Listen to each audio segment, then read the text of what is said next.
Hello, I'm doing a review for this book, You Only Live Once by Katie Price. Hey, I like Katie Price. I'm not going to try and defend it. There's something about her bluntness, her determination, and her openness about her life. Or maybe she's just my trashy guilty pleasure. This is the fourth of her autobiographies. I haven't read the first three. I picked this book up in a second-hand shop. I picked it up because it was Katie Price and I have a soft spot for her, although I know she's not held up as one of the great writers of our time. I'm assuming she has a ghostwriter, although I don't know for sure. If she does have a ghostwriter, then they have certainly done well in accurately portraying Price's style and tone in the book, as it is as if Price is talking. In this book, Price talks about her postnatal depression. I think it's really important for other women to read about that. Postnatal depression is the biggest medical consequence of childbirth for women. Many women suffer from it from one degree to another, and yet it's not spoken about publicly. There's almost a feeling that it's selfish to be depressed when you've had a baby. You should be happy, you have a beautiful new baby. Why are you miserable?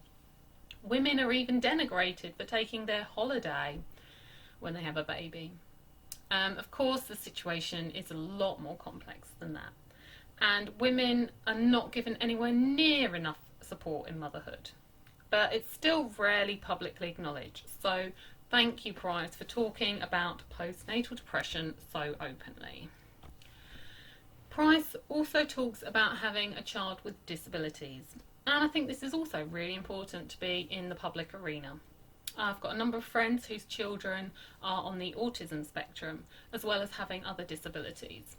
And I'm always blown away by how much these conditions affect their lives, and I've got amazing admiration for them. Of course, you love your children for who they are and wouldn't want to change them, but I think more respect could be given to families in these situations. Price talks about how her family's lives revolve around Harvey's needs. Lovingly, of course, but it shows how demanding life with a child with disabilities is. And again, I think it's great that Price is talking openly about it. Okay, next, Price talks a lot about her marriage and the end of her marriage to Peter Andre. Although she's very open about it, of course, it's only her side of the story. I remember watching Katie and Pete's last TV series together, and I remember cringing at the cruelty between them. It was uncomfortable to watch, and they both had my sympathy. Price talks a lot about their breakup and the press reaction to it.